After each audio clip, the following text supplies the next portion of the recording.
ఈ వారంలో 4వ సంఘంగా మరో సంఘాన్ని గురించి మనం గమనించబోతున్నాము. తుయతైరా సంఘము 4వ సంఘంగా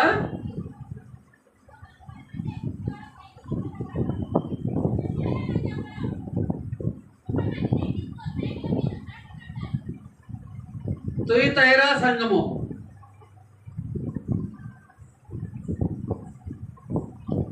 పేర్లు వింతగా ఉన్నాయి అనుకోవద్దండి. ఇవన్నీ కూడా ఆ పట్టణాల పేర్లు. ఎఫెసీ పట్టణము, స్మోర్ణ, పెర్గేము, తుయతైరా. తుయతైరాలో ఉన్న క్రీస్తు సంఘమును గురించి మనం గమనించబోతున్నాము. ఈ తుయతైరా ఇప్పుడు మీరు కనుక ప్రపంచ పట్టణంలో చూస్తే దీని ప్రస్తుత పేరు తుయతైరా అని ఎక్కడ దొరకదండి మీకు. అప్పుడు పేరేమో తుయతైరా, ఇప్పుడు పేరేమో అకిస్సార్.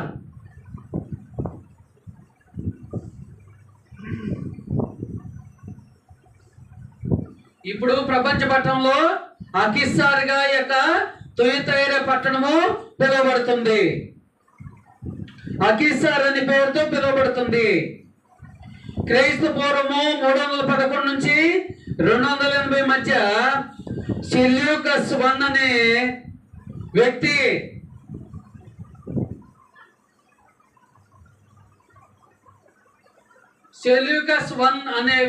అనే వ్యక్తి ఈ తుయతైరా అనే పట్టణాన్ని కనుగొన్నాడు, లేదంటే ఆ పట్టణాన్ని నిర్మించాడు ఆ వ్యక్తి.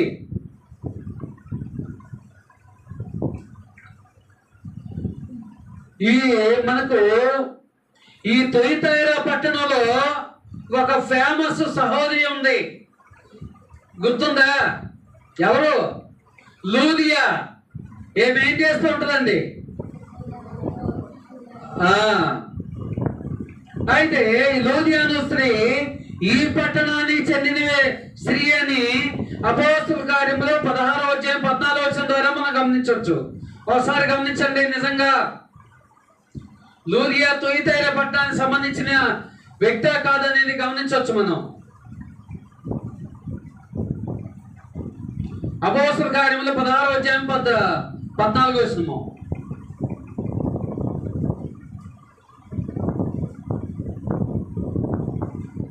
16-14.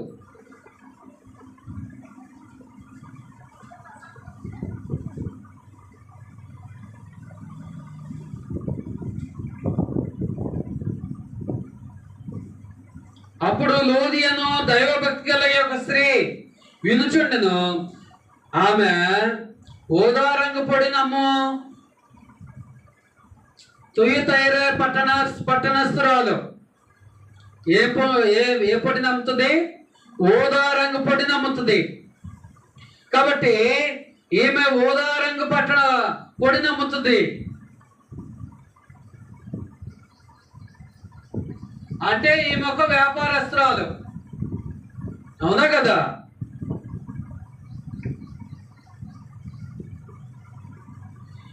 మిలిటరీ వారు ఎక్కువగా ఈ ప్రాంతంలో స్థావరాలు ఏర్పాటు చేసుకొని నివసిస్తూ ఉంటారంట ఈ తుయతైరా పట్టణంలో. ఎవరు? మిలిటరీ వాళ్ళు. అంటే మిలిటరీ వాళ్ళు నివసించడానికి ఈ ప్రాంతం అనువైన ప్రాంతంగా వాళ్ళు గుర్తించబట్టే, నివసించడానికి యోగ్యంగా ఉండబట్టే వాళ్ళు నివసించగలుగుతున్నారు. ఇప్పుడు కూడా మనం చాలా మటుకు మిలిటరీ హోటల్, భోజన హోటల్ అని పేర్లు పెట్టుకుంటా ఉంటున్నారు. అంటే మిలిటరీ అంటే దానికి ఒక ప్రత్యేకత ఉంటుంది.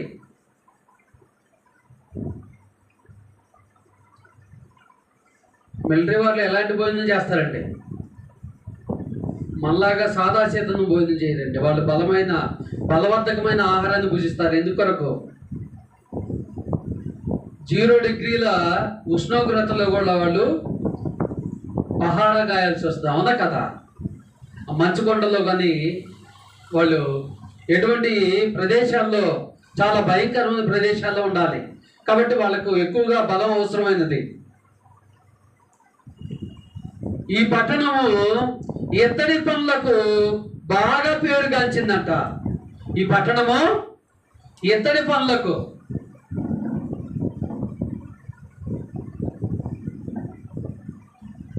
అంటే ఆసియాలో మనం చిన్న ఆసియాలో ఉన్న 7 సంఘాల గురించి గమనిస్తున్నాము.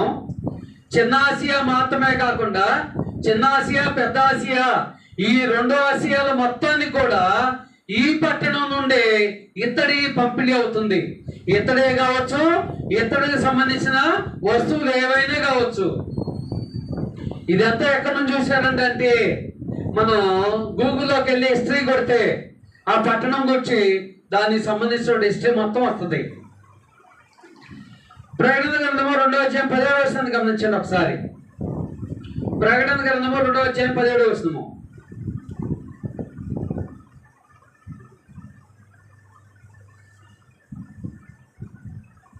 2:17.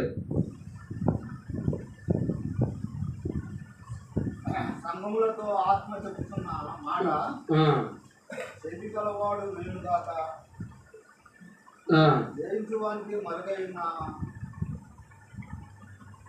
జయించువానికి మరుగై ఉన్న మన్నాను భుజింపనిత్తును, మరియు అతనికి తెల్ల రాతినిత్తును. ఆ రాతి మీద చెక్కబడిన ఒక క్రొత్త పేరుండును. పొందిన వానికే కానీ అది మరి ఎవరికి నీ తెలియబడదు. కాబట్టి ఈ యొక్క తొలితేరే పట్టణము ఇత్తడి పనులకు చాలా ఫేమస్ అయినది. ఈ పట్టణం నుండి ఇత్తడికి సంబంధించిన ప్రతి వస్తువు కూడా అనేక పట్టణాలకు, అనేక ప్రాంతాలకు ట్రాన్స్ఫర్ అవుతూ ఉంటుంది. ఉత్పత్తి చేస్తారు, ట్రాన్స్ఫర్ అవుతూ ఉంటుంది. అయితే ఇప్పటి వరకు మనం గమనించినట్టు పై 3 సంఘాల కంటే క్రీస్తుని గురించి ప్రత్యేకంగా యోహాను గారు ఈ సంఘము ద్వారా మనకు వర్ణించాడు. ప్రకటన గ్రంథం 2వ అధ్యాయము 18వ వచనాన్ని బట్టి మనం గమనిస్తే, తొలితైరలో ఉన్న సంఘము దూతకు ఇలాగు రాయము, అగ్ని జ్వాలల వంటి తన్నులను, అపరంజిని పోలిన పాదములను గల దేవుని కుమారుడు చెప్పు సంగతులేవనగా. ఏంటండి? యేసుక్రీస్తుని గురించి అగ్ని జ్వాల వంటి కన్నులు ఆయనకున్నాయట. అపరంజిని పోలిన పాదములు గల దేవుని కుమారుడు చెప్పు సంగతులేవనగా. చూడండి, ప్రతి సంఘము ద్వారా దేవుడు ఏం తెలియజేస్తున్నాడంటే యేసుక్రీస్తు ప్రభువారి యొక్క గొప్పతనాన్ని గురించి తెలియజేస్తూ ఉన్నాడు. యేసుక్రీస్తు యొక్క గొప్పతనాన్ని గురించి తెలియజేస్తూ ఉన్నాడు. ఇక్కడ కూడా యేసుక్రీస్తు గురించి వర్ణన తెలియజేస్తూ ఉన్నాడు. అయితే ఈ యొక్క తొలితైరే సంఘమును అభినందించిన దాన్ని, అభినందన అంటే తొలితైరే పట్టణము కలిగి ఉన్న మంచి గుణాల గురించి దేవుడు అప్రిషియేట్ చేస్తున్నాడు. ఇదే 2వ అధ్యాయం 19వ వచనం ద్వారా చదవగలిగిన వారు చదవచ్చు. నీ క్రియలను, నీ ప్రేమను, నీ విశ్వాసమును, నీ పరిచర్యను, నీ సహవాసమును నేను ఎరుగుదును. నీ మొదటి క్రియల కన్నా నీ కడపటి క్రియలు మరి ఎక్కువైనవని ఎరుగుదును. చాలండి. ఏమన్నాడు దేవుడు ఇక్కడ? యోహాను గారి ద్వారా తొలితైరే పట్టణం సంఘాన్ని ఉద్దేశించి ఏం మాట్లాడుతున్నాడు? నీ క్రియలను,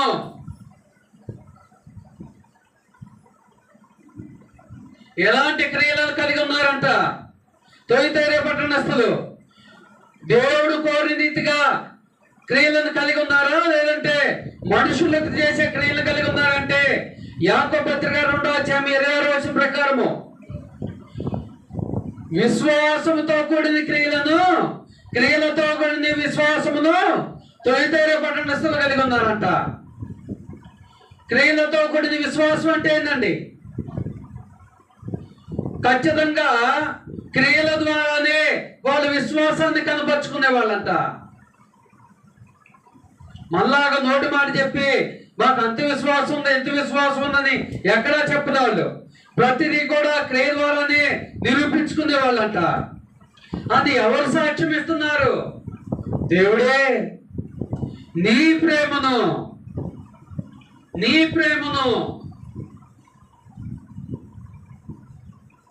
ప్రేమ అంటే లోకంలో ప్రేమ కాదండి.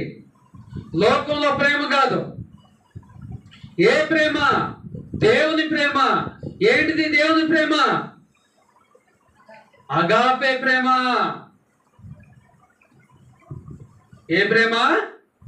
అగాపే ప్రేమ. ఏంటిదండి అగాపే అంటే ఏంటి? మనం పాపులుగా ఉన్నప్పుడే, వ్యభిచారులుగా ఉన్నప్పుడే, మోసగాండ్రులుగా ఉన్నప్పుడే, అన్యాయస్తులుగా ఉన్నప్పుడే మన కొరకు ప్రాణం పెట్టేంత ప్రేమ. ఏమండి? ఏం పెట్టేంత ప్రేమ? ప్రాణం పెట్టేంత ప్రేమ. ఈవేళ ఎవరైనా దుర్మార్గులైన వారికి మనం సహాయం చేయాలంటే 1-10 మార్లు ఆలోచన చేస్తాం, అవునా కదా? వీడు దుర్మార్గుడు, వీడికి సహాయం చేసినా కూడా ఎటువంటి ప్రయోజనం లేదని. అంతకంటే ఎక్కువ దుర్మార్గపు స్థితిలో మనం ఉన్నప్పుడు యోహాను సువార్త 3:10 ప్రకారము ఆయన మన కొరకు ప్రాణం పెట్టాడు. దేవుడు లోకమును ఎంతో ప్రేమించాడు కాగా తన అద్వితీయ కుమారుని పుట్టినవాడు నశింపక నిత్య జీవం పొందినట్లు ఆయనను మనకు అనుగ్రహించాడు. ఎవరిని? యేసుక్రీస్తును అనుగ్రహించాడు. ఆయన కల్వరి శిలువలో ఆ ప్రాణాన్ని బలియాగము చేసుకున్నట్టు ద్వారా మనపై ప్రేమ చూపాడు.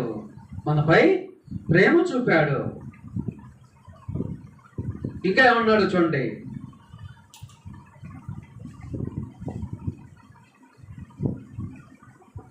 నీ ప్రేమను, నీ విశ్వాసమును. ఏ విశ్వాసం అంటే మొదటే మనం గమనించాము, క్రియలతో కూడిన విశ్వాసమును, నీ పరిచర్యను. ఏంటిది? పరిచర్యను.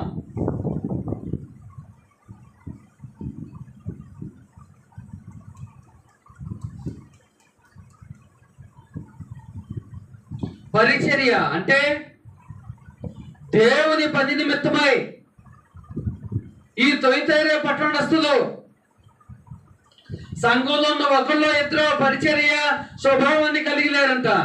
సంఘంలో ఉన్న ప్రతి ఒక్కరు కూడా ఒకరికంటే మరి ఎక్కువగా పరిచర్య చేసే స్వభావాన్ని కలిగి ఉన్నారంట. అంటే మళ్ళాగా పోటీలు పెట్టుకోరన్నమాట. కాబట్టి మీరు దేవుని పిల్లరా, పరిచర్య విషయంలో కూడా దేవుని చేత కొనియాడబడుతున్నారు యొక్క తొలితైరేలో పట్టణస్థులు. ఇంకా వీటన్నిటికంటే ప్రాముఖ్యమైనది ఏంటో తెలుసా? నీ సహనమును నేను ఎరుగుదును. ఏంటిదండి? సహనము. ఇవన్నీ చేయాలంటే ఏముండాలండి? సహనం ఉండాలా అవసరం లేదా? క్రియలు చేయాలన్నా, ప్రేమను కలిగి ఉండాలన్నా, విశ్వాసమును కలిగి ఉండాలన్నా, పరిచర్య చేయాలన్నా సహనాన్ని కలిగి ఉండాలి. ఆ సహనము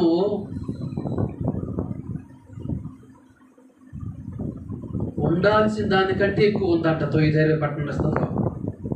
అది ప్రమాదమా? ఆ ప్రమాదం కాదండి. ఉండాల్సిన దానికంటే ఎక్కువ ఉంటాం. సహన విషయంలో ప్రమాదం కాదండి. ఎందుకంటే ఎంత సహనాన్ని కలిగి ఉంటే మన జీవితం ప్రశాంతంగా ఉంటుంది, అవుదా కదా? కొంతమంది ఉంటారు ముక్కోపులు. అంటే ముక్కు మీద కోపం ఉంటుంది, ఒక్క మాట కూడా నవ్వుతూ మాట్లాడలేరు, ఒక్క మాట కూడా ఒక్క విషయంలో కూడా నవ్వలేరు. ఎప్పుడు కూడా కోపంతో ఉద్రేకంతో ఉంటారు. కానీ మనము ఒక గుంపుగా, ఒక సమూహంగా ఏర్పడినప్పుడు ఆ ఒక సమూహంలో మనము ఒక సభ్యుడిగా కంటిన్యూ అవ్వాలంటే మనల్ని అనవసరంగా దూషించే వాళ్ళు ఉంటారు, విమర్శించే వాళ్ళు ఉంటారు, నిందించే వాళ్ళు ఉంటారు, అవమానించే వాళ్ళు ఉంటారు, హేళన చేసే వాళ్ళు ఉంటారు. వీళ్ళందరూ మనం ఏం చేయాలండి? సహనంతో ఓర్చుకోవాలి. కాబట్టి మరొకటి ఏంటంటే, ఇక్కడ సమూహంగా కూర్చొని మనందరం కూడా ఒకే వర్గానికి చెందిన వారం కాదు, అందరూ భేదాలు కాదు, అందరూ ధనికులు కాదు, అందరూ యవనస్తులు కాదు, అందరూ ముసలివాళ్ళు కాదు, రకరకాల వయసుల వాళ్ళు, రకరకాల వర్గాల నుంచి మనము వచ్చాము. మరి తొలితేరే పట్టణంలో కూడా అదే పరిస్థితి కదా. భూమి మీద ఉన్న ఏ పట్టణంలో క్రీస్తు సంఘం పరిస్థితి అదే కదా. మరి ఈ పట్టణంలో విశ్వాసులు పూర్తి సహనాన్ని కలిగి ఉన్నారంట. యేసుక్రీస్తు ప్రభువారు శిలువలో ప్రాణాన్ని విడిచేటప్పుడు, ఆ శిలువను సహించేటప్పుడు ఎంత సహనాన్ని కలిగి ఉన్నాడో ఈ తొలితేరే పట్టణస్తులు కూడా అంతటి సహనాన్ని కలిగి ఉన్నారంట. అంటే యేసుక్రీస్తు వలె సమానమైన సంపూర్ణతను సాధించారంట. ఎవరు? తొలితేరే పట్టణస్తులు. మరి ఈనాడు మనకు సహనం ఉందా? ఈనాడు మనకు సహనం ఉందా ప్రియ సహోదరి సోదరులారా? కాబట్టి వీటన్నిటి గురించి ఎవరు ఎరుగుతున్నట్టున్నాడు? దేవుడే. ఇంకా వీటికంటే గొప్ప విషయం ఏంటో తెలుసా? వాళ్ళు బాప్తిజం తీసుకున్నటువంటి మొట్టమొదటి దినాల్లో ఏవైతే క్రియలు చేశారో, మనమైతే ఎలా ఉంటామండి? సంవత్సరాలు పెరిగే కొద్దీ మనకి ఎక్స్పీరియన్స్ పెరిగింది కదా. అవును కదా? ఎక్స్పీరియన్స్ పెరిగింది కదా. విశ్వాసంలో ఎక్స్పీరియన్స్ పెరిగి ఏం చేస్తామండి? మళ్ళా మొదటికి పడిపోతాం. కానీ వీళ్ళు ఏం చేస్తారంటే, చూడండి, వీళ్ళ క్రియలు నీ మొదటి క్రియల కన్నా నీ కడపడి క్రియలు మరి ఎక్కువైనవని ఎరుగుదును. సంవత్సరాలు పెరిగే కొద్దీ దేవుని కొరకు చేసే క్రియలు చాలా ఎక్కువగా చేస్తూ ఉన్నారంట. చాలా ఎక్కువగా చేస్తూ ఉన్నారంట. అంటే చేయవలసిన దానికంటే ఎక్కువగా క్రియలు చేస్తున్నారు. ఎవరి కొరకు? దేవుని కొరకు.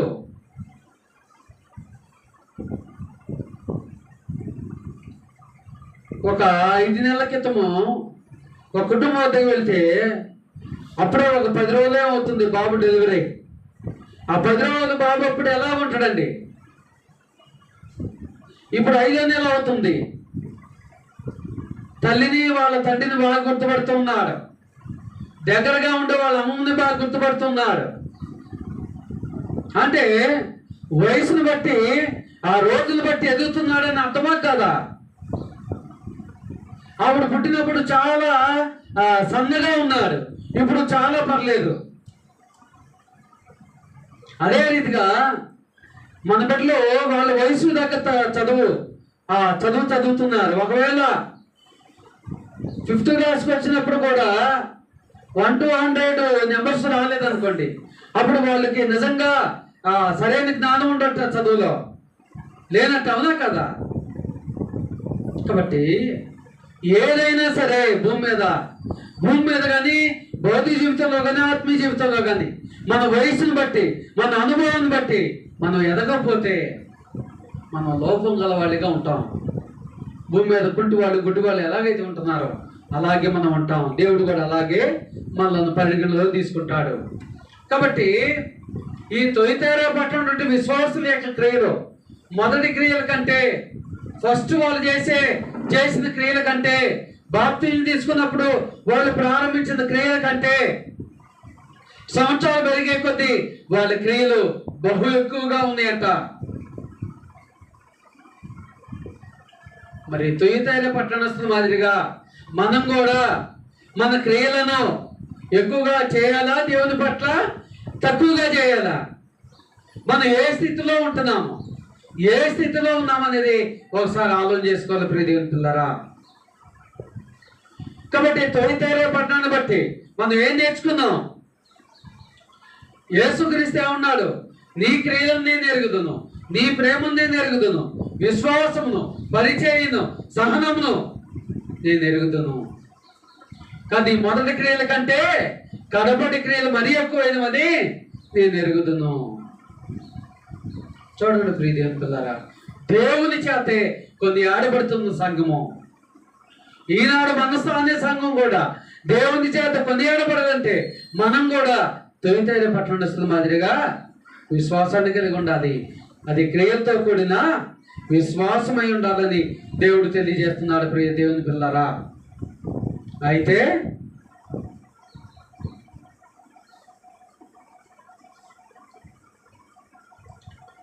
క్రియలంటే మనం ఇంకా కొద్దిగా డెప్త్గా పరిశీలన చేస్తే ఎఫెసీ పత్రిక 2వ అధ్యాయం 10వ వచనాన్ని గమనించండి ఒకసారి. ఎఫెసీ పత్రిక 2వ అధ్యాయం 10వ వచనం చదవదగలిగిన వాళ్ళు సహోదరులు చదివి వినిపించవలసిందిగా కోరుతున్నాను.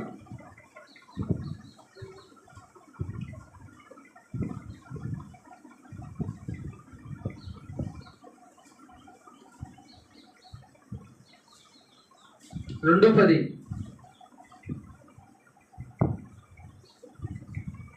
ఎఫెసీ పత్రిక 2వ అధ్యాయం 10వ వచనం.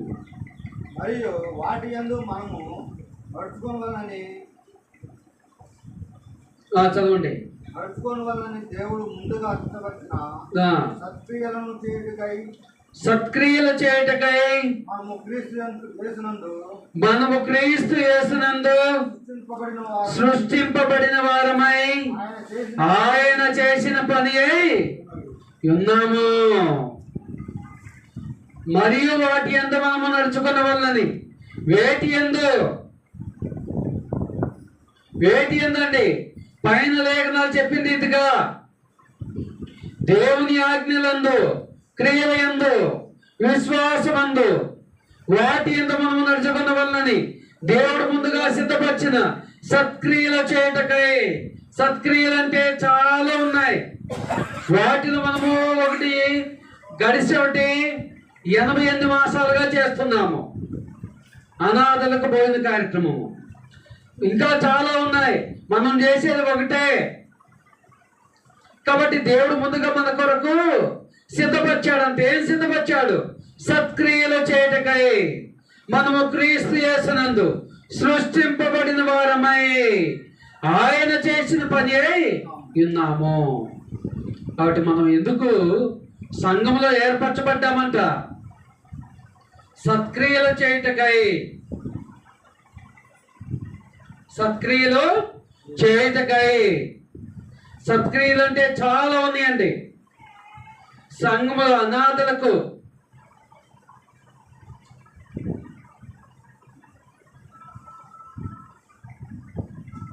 దిక్కులేని విధవరాండ్రకు, సంఘంలో ఆర్థికంగా చితికిపోయిన వారిని, ఈ రీతిగా సత్క్రియలు చాలా ఉన్నాయి. వీటిని మనం ఏం చేయాలంట? చేస్తూ ఉండాలంట. ఎప్పటి వరకు? మన మరణం వరకు చేస్తూ ఉండాలి. కాబట్టి వీటినే దేవుడు సత్క్రియలు అంటున్నాడు. నీ ప్రేమనగా మొదటి తెస్సలోనికీయులకు పత్రిక 4వ అధ్యాయం 9వ వచనాన్ని గమనించండి.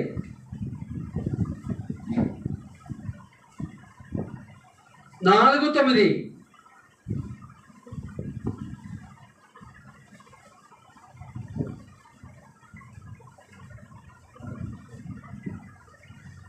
సహోదర ప్రేమను గురించి మీకు రాయనక్కర్లేదు. మీరు ఒకరినొకరు ప్రేమించుటకు దేవుని చేతనే నేర్పబడితే. ఏమన్నాడండి? సహోదర ప్రేమను గురించి మీకు రాయనక్కర్లేదు. సహోదర ప్రేమను గురించి ఎవరు రాయనక్కర్లేదు అన్నాడు. తెస్సలోనికీయుల సంఘస్థులను ఉద్దేశించి మాట్లాడుతున్నాడు.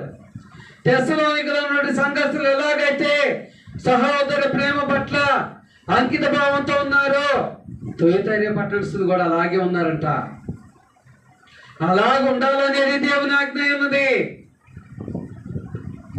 మీరు ఒకరినొకరు ప్రేమించుటకు దేవుని చేతనే ఏర్పరచబడితిరి. ఒక కంపెనీలో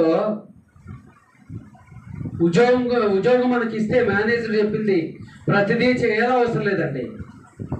కొన్ని సందర్భాల్లో బ్రదర్లు చెప్తా ఉంటారు, వాళ్ళకి ఎంతో సహకరించకపోయినా కూడా మేనేజర్ ఫోన్ చేసిందంటే ఖచ్చితంగా వెళ్ళాల్సిందే. అంటే చూడండి, దేవుడు కూడా మనలను, మన సహోదరి సహోదరులను క్రీస్తు ప్రేమతో ప్రేమించాలని, లోక ప్రేమతో కాదండి. లోకంలో ప్రేమ లాంటిది కపటంతో కూడింది, అవునా? కానీ క్రీస్తు ప్రేమ అయితే అది ఏం లేదండి, కల్మషం లేని ప్రేమ క్రీస్తు ప్రేమ. మనందరం కూడా మన తోటి సహోదరి సహోదరుల పట్ల అటువంటి ప్రేమను కలిగి ఉండాలి. ఎందుకంటే ప్రేమ అనేక దోషాలను కప్పుతుంది. చూడండి, మన బెస్ట్ ఫ్రెండ్ అనుకో, మనకి ఇష్టమైన వాడు అనుకో, వాడు ఎన్ని తప్పులు చేసినా కూడా తెల్లారి వాడికి ఫోన్ చేస్తూ ఉంటాం, ఎట్లా ఉన్నావురా, టిఫిన్ చేసావా, ఏం చేస్తున్నావు అని. అవునా కదండి? ఫ్రెండే కావచ్చు, బంధువులు కావచ్చు, ఎవరైనా కావచ్చు. ఒకవేళ మనకు నచ్చని వాడు అనుకోండి, వాడు మన మీద ఎంత ప్రేమ చూపించినా మనం సరిగా రెస్పాండ్ అవ్వం. కాబట్టి క్రైస్తవులు అనబడే వారు ఎలాంటి ప్రేమను కలిగి ఉండాలంట? సహోదర ప్రేమ గురించి రాయనక్కర్లేని ప్రేమను కలిగి ఉండాలంట. అంటే చెప్పనవసరం లేదక, సహోదరా, తను మీ సహోదరుడు, తను నువ్వు ప్రేమించాలి, ఆదరించాలి, కనికరించాలని చెప్పనవసరం లేదంట. నీ విశ్వాసమును, హెబ్రీ పత్రిక 11వ అధ్యాయం 6వ వచనాన్ని గమనించండి. 11:6 అపోలో రాస్తున్నాడు పత్రిక, హెబ్రీ పత్రిక.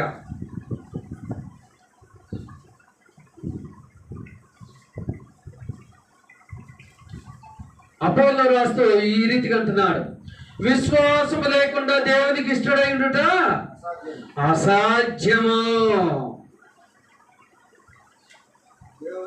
ఏంటంటే విశ్వాసం లేకుండా, విశ్వాసం అన్న ప్రతి మాట చదివే దగ్గర మనకు ఒక మాట గుర్తుండాలండి. ఏ మాట? క్రియలతో కూడిన విశ్వాసము. క్రియలు లేని విశ్వాసము ప్రాణం లేని శరీరం వల్లే మృతము. కాబట్టి విశ్వాసం అనేది దేవుడు అన్నాడు కదా, నాకు విశ్వాసం పైన ఉంటే సరిపోద్ది అనుకుంటే కష్టం అండి. కాబట్టి క్రియలతో కూడిన విశ్వాసము లేకుండా దేవునికి ఇష్టడైనట అసాధ్యము. దేవుని యొద్దకు వచ్చేవాడు ఆయన ఉన్నాడనియో, తను వెనుక వారికి ఫలము దయచేయవాడనియో నమ్మవలను కదా. ఏం నమ్మాలి? నన్ను ఇంకా కష్టపెడుతున్నాడు, బాధ పెడుతూ ఉన్నాడు, నా కష్టాలు ఎప్పుడు తీరుతున్నాడని నేను ఎందుకు రావాలి దేవుని యొద్దకు అంటారా?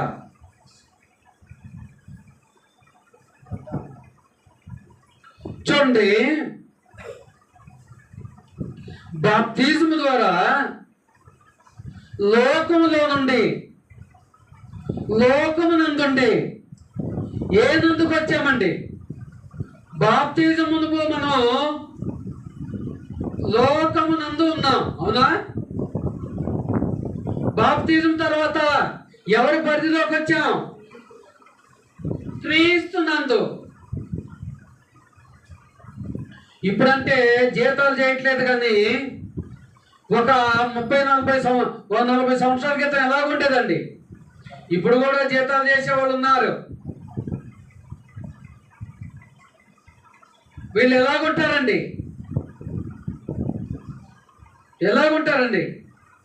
దొరగారు అంటారు, అవునా? జీతం ఇచ్చిన వాళ్ళు ఏమంటారండి? దొరగారు అంటారు. అంటే ఆ దొరగారి కింద ఇతను ఏం చేయాలండి? చివరికి దేని బావాలన్నా కూడా వీళ్ళ పర్మిషన్ ఉండాల్సిందే. మరి ఇప్పుడు కూడా క్రీస్తునందు అలాగ మనం ఉండగలుగుతున్నామా? ఏమండి? లోకంలో నుండి ప్రత్యేకింపబడ్డ వాళ్ళము, మరి ఇప్పుడు కూడా లోకంలో ఉన్నటువంటి దొరగారు అని మనం సంబోధించిన అవసరం లేదు, కానీ దేవుణ్ణి తండ్రి, నాయన, దేవాన్ని సంబోధించమంటున్నాడు. ఇంత అవకాశం ఇస్తున్నా కూడా మనం ఏం చేస్తున్నామంటే అవసరానికేమో ఆయన దగ్గరగా వెళ్తున్నాము, అవసరం తీరిపోయిన తర్వాత తీసివేస్తున్నాం. సో మనము బాప్తిజం తర్వాత మనము ఏ విశ్వాసంలో ఉన్నాం? క్రీస్తునందు విశ్వాసంలో ఉన్నాం. బాప్తిజమును లోక విశ్వాసంలో ఉన్నాం.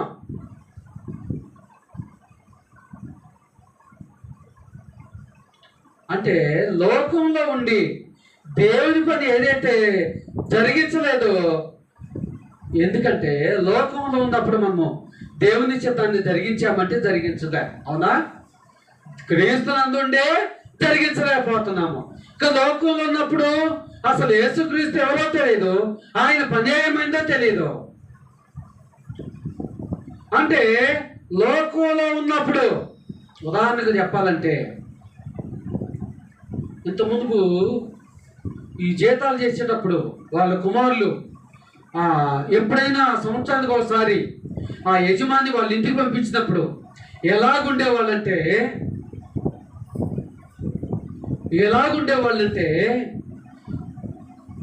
ఈ యజమాని కింద ఉన్నప్పుడే వాళ్ళకి ఎంతో పరిచర్య చేసేవాళ్ళు కదా. వాళ్ళ ఇంటి దగ్గర వాళ్ళ తండ్రికి తల్లికి అంతకంటే ఎక్కువ పరిచర్య చేసేవాళ్ళంట. ఎందుకంటే అమ్మ, నన్ను ఈ సంవత్సరం మొత్తం కూడా నేను మీ దగ్గర ఉండలేకపోతున్నా, మీ రుణం తీర్చుకోలేకపోతున్నా, ఇదిగో ఈ ఒక్కరోజే మీ రుణం తీర్చుకునే అవకాశం నాకుంటున్నది. అప్పుడు అలాగుండేవాళ్ళు. ఇప్పుడైతే తల్లిదండ్రుల మీద ప్రేమ ఎలా ఉంటుందండి? నడుస్తుంటే ముళ్ళు పెడతా ఉన్నారు, అవునా కదా? ఎందుకని? గద్దిస్తున్నారని. కాబట్టి అప్పుడు అలాగుండేవాళ్ళు. అంటే అప్పుడు అలాగుండాలంటే మరి క్రీస్తునందు మనము ప్రతి పని కూడా తూచా తప్పకుండా చేయాలండి. దేవుడు కోరేది అది. క్రీస్తునందు అంటే అర్థం అది. మరి మనం ఎంత మట్టుకు ఉండగలుగుతున్నామో ప్రియమైన పిల్లారా? ఎందుకంటే బాప్తిజం ద్వారా దేవుడు మనల్ని ఏర్పాటు చేసుకుంటే, తన కుమారులుగా తన కుమార్తెలుగా దేవుడు మనల్ని ఏర్పాటు చేసుకుంటే మనం ఏం చేస్తున్నామంటే వారంలో ఒక గంట గంటన్నర దేవునికి నమ్మకంగా ఉన్నట్టు యాక్ట్ చేస్తున్నాం. 166.5 గంటలేమో లోకానికి బానిసగా ఉంటున్నాం, లోక క్రియలు చేస్తున్నాం. ఇంకా దౌర్భాగ్యం ఏంటంటే ఈ గంటన్నర కూడా దేవునికి సమయం కేటాయించిన వాళ్ళు చాలా మంది ఉన్నారు. కాబట్టి మరి దేవుని పిల్లారా, బాప్తిజం ద్వారా దేవుడు మనపై పెట్టుకుంటున్నట్టు నమ్మకాన్ని మనము నిలబెట్టుకోగలుగుతున్నామా? వమ్ము చేస్తున్నామా? ఒకసారి ఆలోచన చేసుకోవాలి ప్రియమైన పిల్లారా.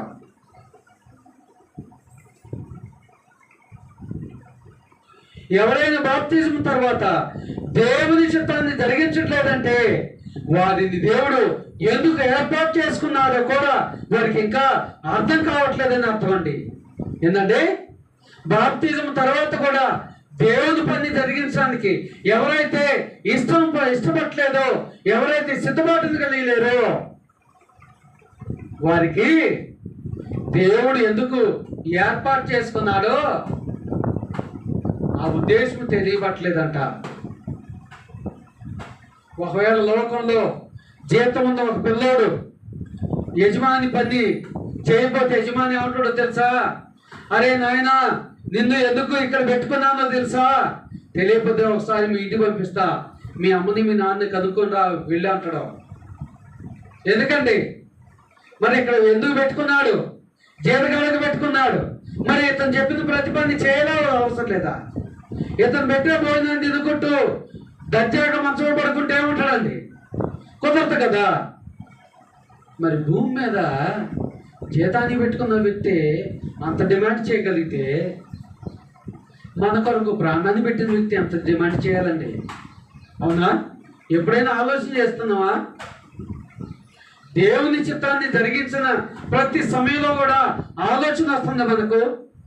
అయ్యో, నా కొరకు క్రీస్తు ప్రాణాన్ని పెట్టి నా పాపాలను కడిగివేస్తే నేను యేసుక్రీస్తును ఎందుకు ఎంత ఇబ్బంది పెడుతున్నాను, యేసుక్రీస్తును ఎందుకు ఎంత బాధపెడుతున్నాను, తండ్రిని ఎందుకు ఇంత బాధ పెడుతున్నాను, పరిశుద్ధాత్మను ఎందుకు ఇంత దుఃఖ పెడుతున్నానని ఎప్పుడైనా మీ మనస్సాక్షి మిమ్మల్ని గద్దించిందా, ప్రశ్నించిందా ప్రియ సహోదరి సోదరుడా?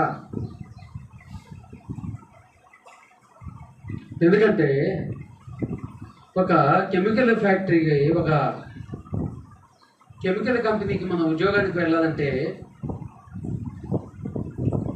దానికి సంబంధించినటువంటి ఆ కెమికల్ రియాక్షన్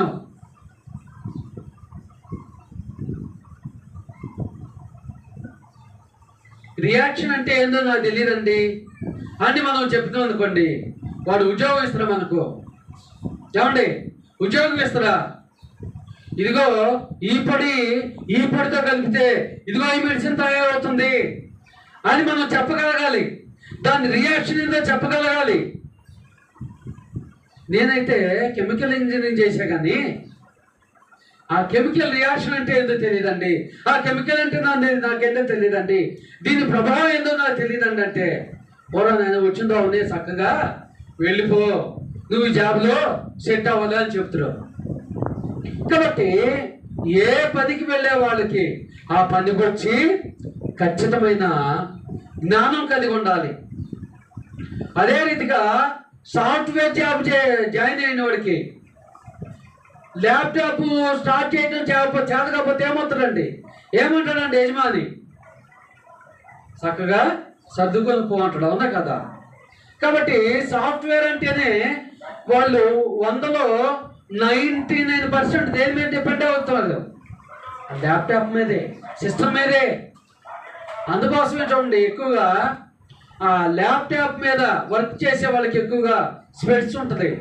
ఆ స్పెట్స్ కూడా అద్దాలు కూడా చాలా లావు ఉంటాయి, ఎందుకంటే తొందరగా వాళ్ళకు కళ్ళు పాడవుతాయి.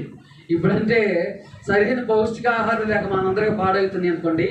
కాకపోతే ఎక్కువగా ల్యాప్టాప్ చూసే వాళ్ళకి, లేదంటే టీవీ దగ్గరగా ఉండి చూసే వాళ్ళకి, మొబైల్లో మొహం పెట్టి తీయని వాళ్ళకి ఎక్కువగా కళ్ళు పాడవుతూ ఉంటాయి.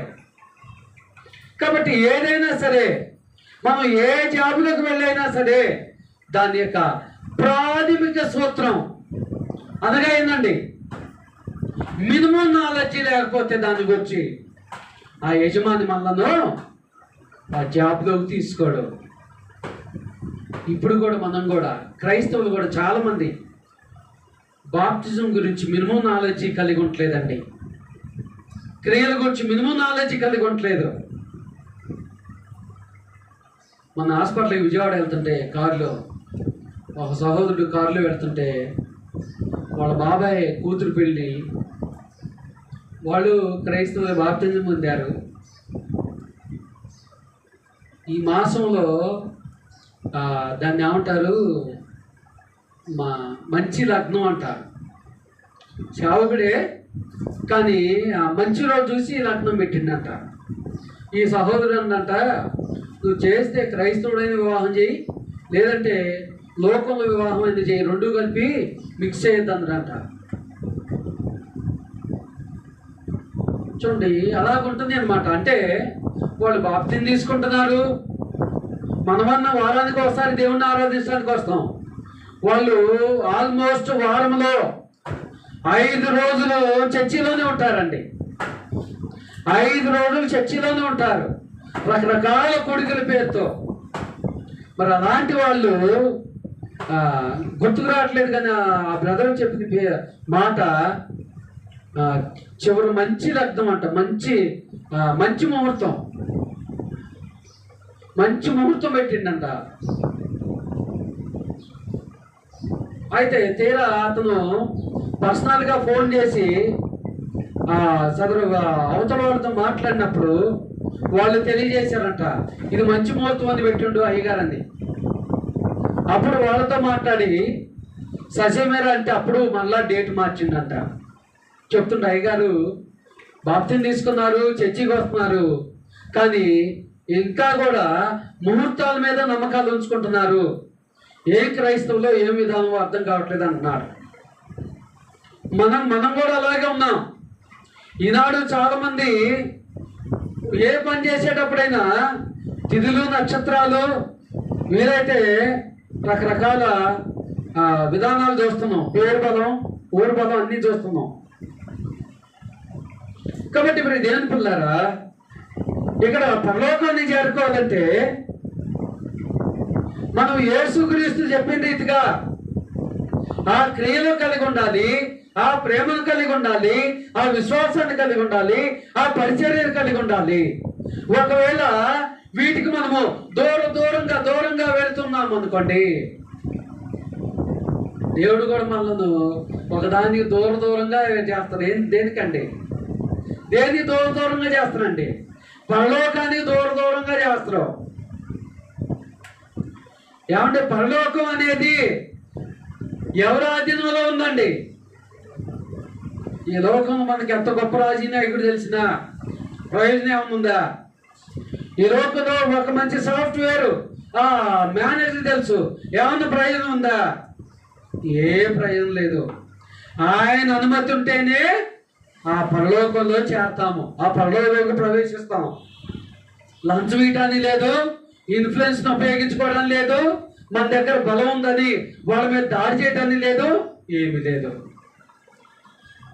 కాబట్టి మరి దేవుని పిల్లారా, కాబట్టి దేవుడు మనకు పరలోకాన్ని ఇవ్వాలంటే ఇవన్నీ చేస్తూ ఉండాలి.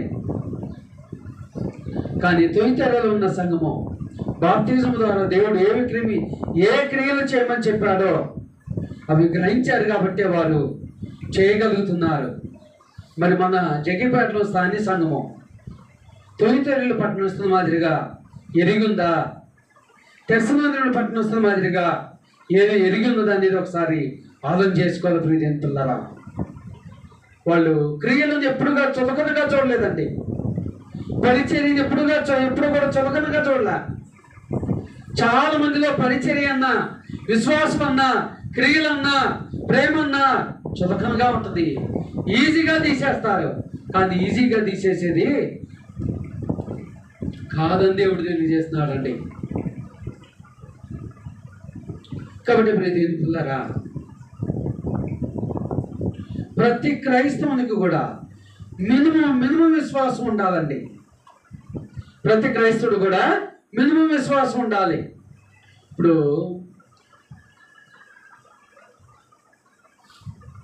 ఎంసెట్, ఈ సెట్, ఆ సెట్, ఈ ఎన్నో సెట్లు ఉన్నాయి కదా, వీటన్నిటిలో కూడా దాని ద్వారా మనము ఇంజనీరింగ్ కానీ రకరకాల విద్యలోకి ప్రవేశించాలంటే ఏం కావాలండి? మినిమం క్వాలిఫై అవ్వాలి, అవునా కదా? ఇదిగో ఈ వర్గానికి ఇన్ని మార్క్స్, ఈ వర్గానికి ఎన్ని మార్క్స్ అని క్వాలిఫైడ్ మార్క్స్ ఉన్నాయి, అవునా కదా? ఆ క్వాలిఫైడ్ మార్క్స్ మనం సంపాదించగలిగినప్పుడే, మనం పొందుకోగలిగినప్పుడే దీని ద్వారా బెనిఫిట్ ఏదైతే ఉందో ఆ బెనిఫిట్ మనం పొందుకోగలం, అవునా? సో ఇలాంటిదే విశ్వాసం అండి.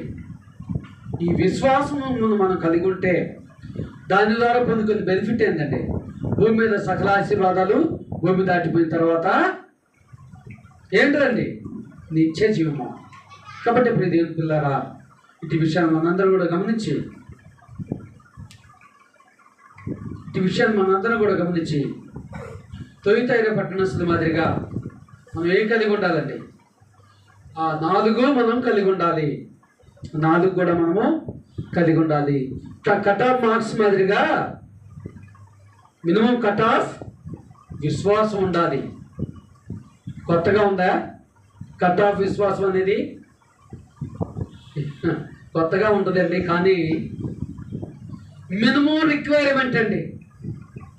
మనము దేవుని బిడ్డగా, దేవుని కుమారుడుగా, దేవుని కుమార్తెగా, దేవుని చేత గుర్తించబడాలంటే మినిమం విశ్వాసం ఉండాలి. ఆ కొలబద్ద ఎవరి దగ్గర ఉంది?